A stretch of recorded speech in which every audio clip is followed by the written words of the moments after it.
Hindi recorded channel में आप सभी का स्वागत है। दोस्तों, कुबेर नाथ राय की निबंध शैली पर आज के अध्याय में हम चर्चा करेंगे। रस आखेटक निबंध में उन्होंने किस प्रकार अपनी निबंध शैली को आगे प्रयोग किया है, इन सब बातों पर हम आज के अध्याय में जानेंगे। लेकिन इस पर चर्चा करने से पहले हमें सबसे पहले जानना होगा शैली कहते किसे हैं। शैली शब्द का अर्थ है ढंग, प्रणाली या पद्धति। दोस्तों, जिस प्रकार हर व्यक्ति के स्वभाव में भिन्नता पाई जाती है, उसी प्रकार उनकी लेखन शैली में भी भिन्नता होना स्वाभाविक है। प्रत्येक लेखक किसी न किसी शैली में अपने आप को अभिव्यक्त करता है और इसी अभिव्यक्ति क्रम में कथन को अलंकृत और आकर्षक ढंग से व्यक्त करने को ही शैली कहा जाता है।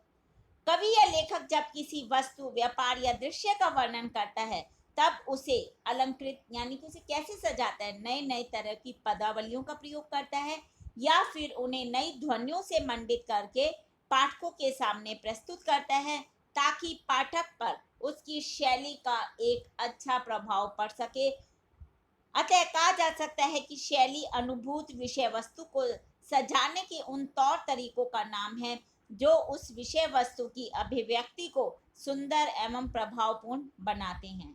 यह ना तो विषय वस्तु का धर्म है और ना केवल प्रकटीकरण का तरीका, वरन इसकी आत्मा तो मुख्यतः वे संबंध हैं जिनके ढांचे में अनुभूत विषय वस्तु को सजाने के उन तौर तरीकों का नाम है जो उस विषय वस्तु की अभिव्यक्ति को सुंदर एवं प्रभावपूर्ण बनाते हैं।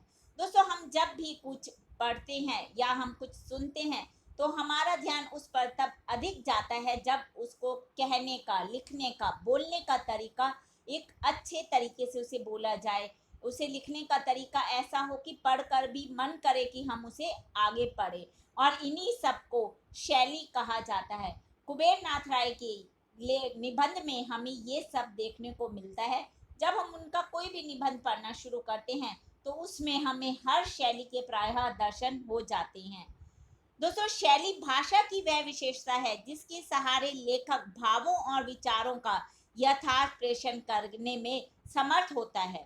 और वास्तविकता तो यह है कि शैली लेखक के व्यक्तित्व को भी अभिव्यक्त करती है, ऐसे तत्वों में से समन्वित होती है जिसका संबंध शैलीकार के व्यक्तित्व से ना होकर उस समाज और युग से भी होता है जिसमें शैलीकार का जन्म, शिक्षा, दीक्षा और पालन पोषण होता है।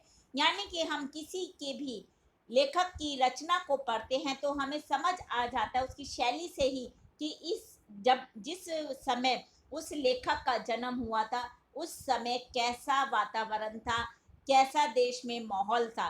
ये सब चीज़ें हमें एक लेखक की शैली से ही पता चलता है। तो दोस्तों, अब हमने ये तो जाना कि शैली किसे कहते हैं। अब हम जानते हैं रस आखेटक निबंध में कुबेर नाथ राय की निबंध शैली के विषय में। दोस्तों, भारतेंदु युग से लेकर आज तक हिंदी निबंध ने एक लंबी रचना यात्रा तय की है, बहुत से मोड़ देखे हैं और कई नए रास्ते भी इसने अपनाए हैं और हर तरह की मंजिलें पार की हैं। और अपनी इस यात्रा के विविध अनुभवों से इन्होंने अपने निबंध में कथ्य ही नहीं बल्कि नई नई शैलियाँ भी हिंदी निबंध में प्रयुक्त होती हैं। और उनमें से कुछ प्रमुख शैलियों के नाम मैं आपको बता देती हूँ। विवेचनात्मक शैली, वर्णनात्मक शैली, भावात्मक शैली, विवरणात्मक शैली, हास्य व्यंग्यात्मक शैली, पत्र शैली, डायरी शैली, आत्मकथात्मक शैली, तुलनात्मक शैली, व्यास शैली, आगमन शैली, निगमन शैली, धारा शैली, ललित शैली, संस्मरणात्मक शैली, उद्दीप्ति शैली आदि। विभिन्न शैलियों को प्रयोग करके कोई भी लेखक अपने निबंध को संपूर्ण करता है।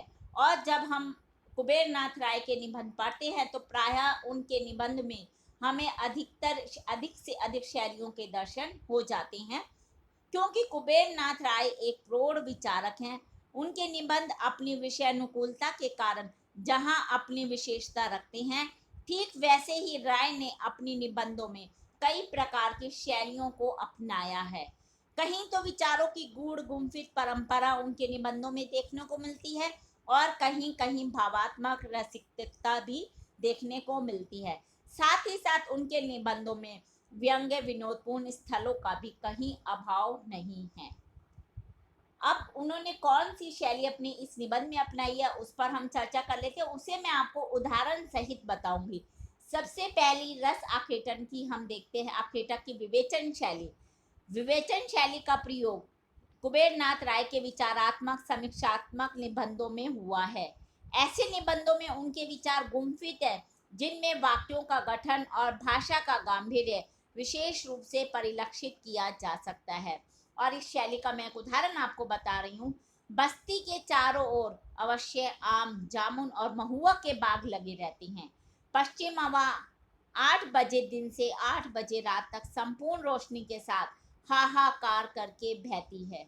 नीम को झकझोरती हुई बांस वन में खड़े खड़े परस्पर बजने की कर्कश ध्वनि पैदा करती हुई आग और धूल की लहर पर लहर निकलती हुई सनसनाती दरवाजे और खिड़कियों की बगल से निकल जाती है और उनके छिद्रों से सीटी जैसा स्वर निकलता है। बाहर निकलने पर बस्ती से 2 कदम बाहर जाने पर ही लगता है कि यह दिवस दैत्य समूह बढ़ाकर जीभ निकालकर आग फेंक रहा है। दिवस के भीतर वास करने वाले वैरागी पुरुष ने अपनी अग्नि जटा को खोल दिया है। ये उन्होंने अपने निबंध में विवेचन शैली का कितना सुंदर प्रयोग किया है। अब हम देखते हैं वो आत्मकथात्मक शैली का किस तरह से प्रयोग करते हैं। लेखक जब स्वयं अपने को कथावाचक बनाकर लिखता है तो हमें उसमें मैं की प्रधानता देखने को मिलती है और वहीं आत्मकथात्मक शैली होती है। कुबेरनाथ राय ने भी निबंध के प्रारंभ में ही इसी शैली का प्रयोग किया है। उसका देखिए उदाहरण, मैंने यूं ही कह दिया मैं प्रोफेसर बनूंगा। पिता को मेरे उत्तर से संतोष हो गया, पर वे सावधान भी हो गए क्योंकि मेरे परिवार में पहले ही एक सन्यासी हो चुके थे और मेरे पितामह के लघुतम भ्राता छात्रावस्था में ही यानी 1910 में ही राजनीति में कूदकर अनिकेत यायावार बन चुके थे। पिताजी ने अपनी सावधानी को आगे चलकर ठोस सक्रिय रूप भी दिया और उन बेड़ियों के कारण सन्यासी तो मैं नहीं बन सका, पर मन से पक्का यायावार बन गया। इसमें हम देखते हैं कि लेखक ने हर जगह मैंने इसका प्रयोग किया है, यानी कि आत्मकथात्मक शैली का प्रयोग यहाँ किया गया है। आवेग शैली, दोस्तों जब भी इस शैली का प्रयोग हमें देखने को मिलता है राय के सभी भावात्मक निबंधों में मिलता है। और आवेग शैली होती क्या है? वास्तव में ऐसे ही निबंधों के लिए आवेग शैली सर्वथा अनुकूल होती है।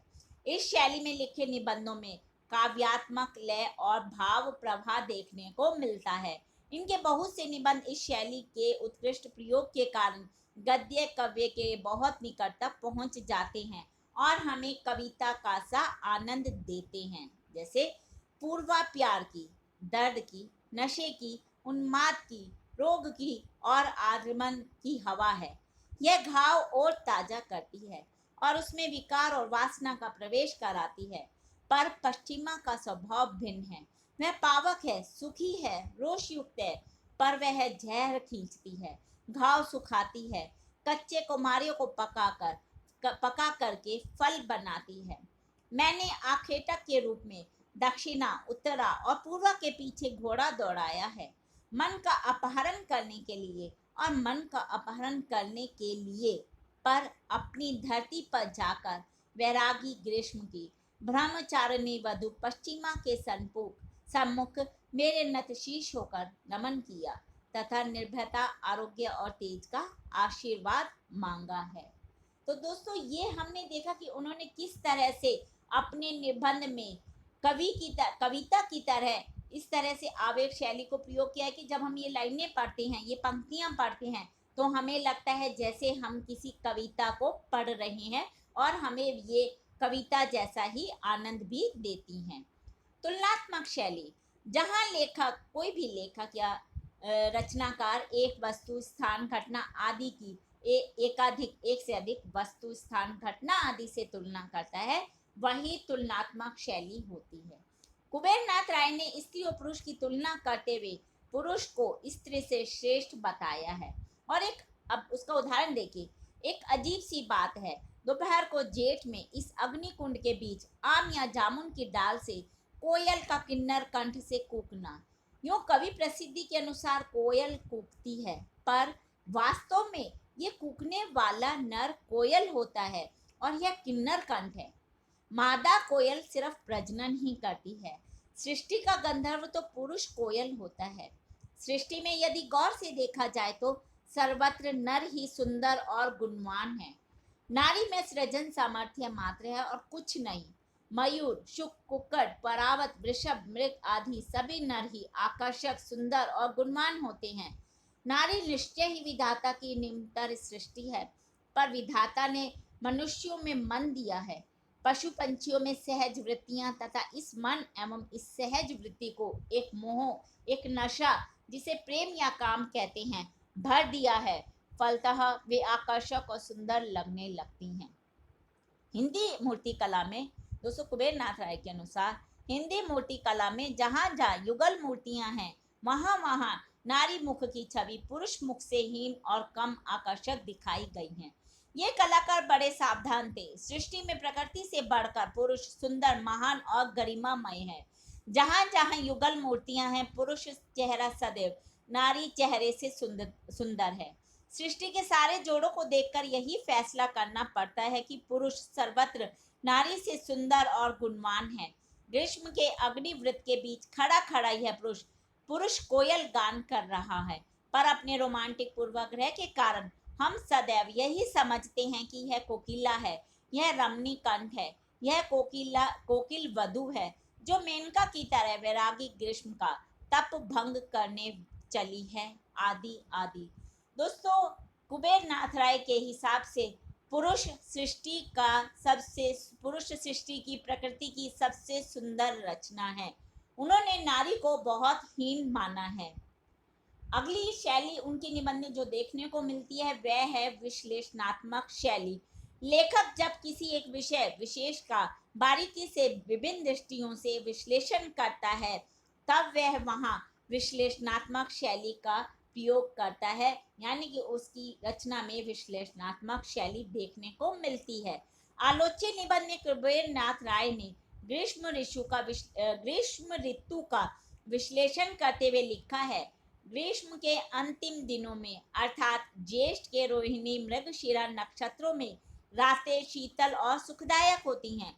दिन भर लू बहती है, हवा में आग का दरिया बहता है और सारा मन खोलता है, दिमाग उबलता रहता है। रात को 8 बजे के बाद शीतलता का प्रवेश होता है, जिसके प्रभाव से काम वासना मन के ऊपरी सतह पर मलाई की तह की तरह जम जाती है और मस्तिष्क रक्त के आवेग या नशे के स्थान पर एक शांत और घोर स्थिति का वर्ण करता है। तो हमने देखा कि किस तरह से यहाँ पर लेखक ने कितना सुंदर तरीके से विश्लेषणात्मक शैली का प्रयोग किया है। तो हम इस प्रकार कह सकते हैं कि कुबेर नाथ राय ने अपने निबंध रस आकेटक में कई शैलियों का बहुत ही सुंदर तरीके से प्रयोग किया है। दोस्तों ये हमने जाना रस आकेटक निबंध में कुबेर नाथ राय द्वारा प्रयोग की गई विभिन्न शैलियां और उनके उदाहरण, किस प्रकार उन्होंने विभिन्न शैलियों को कितने सुंदर तरीके से अपने निबंध में प्रस्तुत किया है। हिंदी भाषा के और भी प्रमुख विषयों पर हम आगे के अध्यायों में चर्चा करते रहेंगे। उसके लिए आपको मेरे इस चैनल को लाइक और सब्सक्राइब करना होगा। दोस्तों साथ ही साथ आप अपने मन में उठने वाले किसी भी प्रकार के प्रश्न का उत्तर मुझसे पूछ सकते हैं।